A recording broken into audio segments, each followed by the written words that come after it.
كلنا تابعنا خلال الايام اللي فاتت حفل زفاف ولي العهد الاردني الحسين بن عبد الله الثاني والاميره سعوديه الاصل رجوة آل سيف. الفرح اللي حضروا 1700 فرد وتابعوا ملايين على السوشيال ميديا، واللي اجتمعوا كلهم على حاجه واحده بس: البساطه.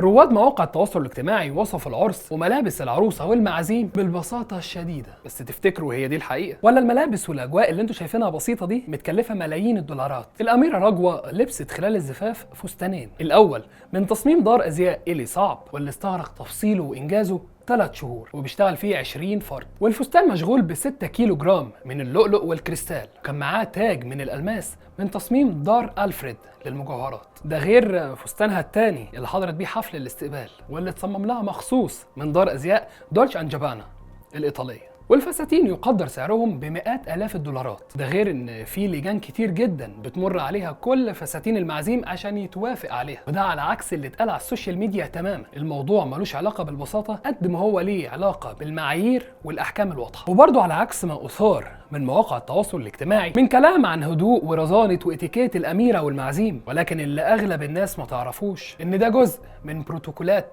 ملكيه خاصه بالاعراس، واللي بتجبرهم انهم يتصرفوا بطريقه معينه، واللي بتدربهم لمده طويله على كل خطوه وكلمه. حتى السلام بالايد نفسه بيكون ليه معايير محدده، والتحيه بالانحناء، ولكن بدون مبالغه.